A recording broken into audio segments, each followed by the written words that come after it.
کلی خلق عجیبه خلق دی تش په نامه پښتانه تش په نامه خلق دی اسلام منی شکر دی خو د اسلام نه منی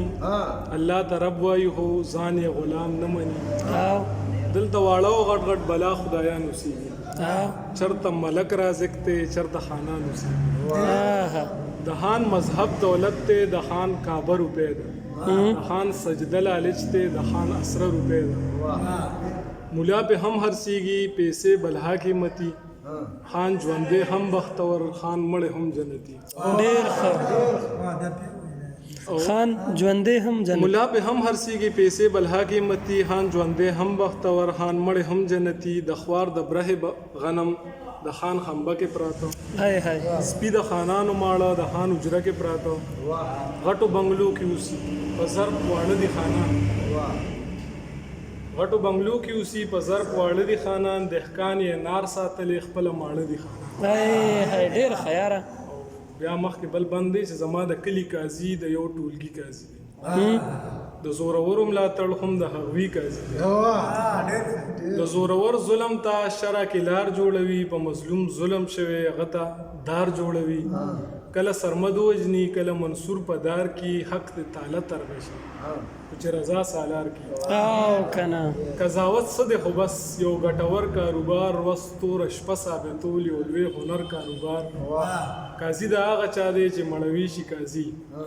په سرو سپینو کې چې څوک پټوي شي قاضي ډېر ښه بل بند چې د مولا سو وایم څه کسبګر مولا دی په یو نه خرڅېږي څه جوارګر مولا دی د تعصب نه جوړ دی د یو فرقې مولا دی ډلې پرې جوړوي څه بې مزې مولا دی څو تقریرونه یې زده څو متلونه یاد دي فتوې د کفر ته څو دلیلونه یاد دي دین د جماعته پورې دین در جامو محدود کی دین د اړې نه واخلې تر سرسایو محدود کړي ډېر ښه دی د خپل خوښې شرحې خپل مرضی کړي که زه تنقید کوم ما دوزخي کړي که زه تنقید کوم د خپل خوښې شرحې خپل مرضی کړي مولا که زه تنقید کوم ما دوزخي کړي ورپسې بل بند چې زما د کلی غریب په چاپلوسۍ ژوند کوي زما د کلی غریب په چاپلوسۍ ژوند کوي که دغه نه وي نو بیا په بېوسۍ ژوند کوي دی له آغازه غریب دی له ازله مزدور پلار او نیکه یې هم و هم د په خپله مزدور ژوندون سزا تېروي جرم یې نه دی کړی ژوندون سزا تېروي جرم یې نه دی کړی وخت په جړا تېروي جرم یې نه دی کړی چرته د خان دهقان دی چرته د بل بیګاري د زندګۍ په دو کې اکثر بیلل جواري پس مکه بوج دی غریب ژوندون مړ دی غریب ټولو سیالو کې د ژوند هر چاته پړ دی غریب او بل بند دی چې زما د کلي واکدار په ځان مهین واکدار دی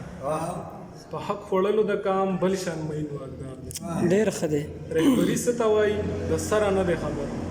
کام یې پې وبیلو خو د شره نه دی خبر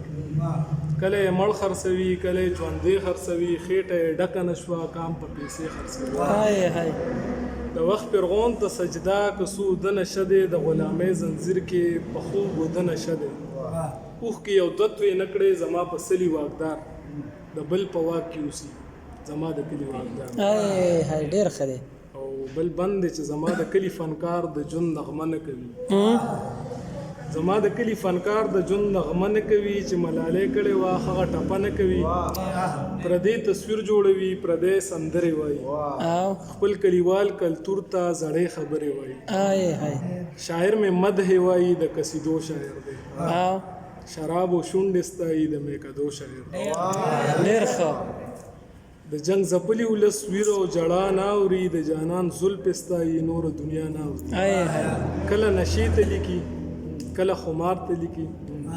شعر کاروبار وګرځید شاعر بازار ته لیکي ډېر ښه دی شعر کاروبار وګرځید کله نشې ته لیکي کله خمار ته لیکي شعر کاروبار وګرځید شاعر بازار ته لیکي او اخیری بند دی چې زمونږ د کلي سراج سلیونی شان زمونږ د کلي سراج سلیونی شان دی د باچا خان په مسلک پاکیدې شان دی درد نه تصویر جوړوي بیا یې ړندو ته ښایي هاي هاي درد نه نغمه سازوي بیا یې کڼو ته وایي خبر درد نه تصویر جوړوي بیا یې ړندو ته ښایي درد نه نغمه سازوي بیا یې کڼو ته وایي څو ګډې وډې ازدا څو ګډې وډې وایي مدار یې وخیژوي بدو ته بدې وایي ډېر ښه دی یاره ډېر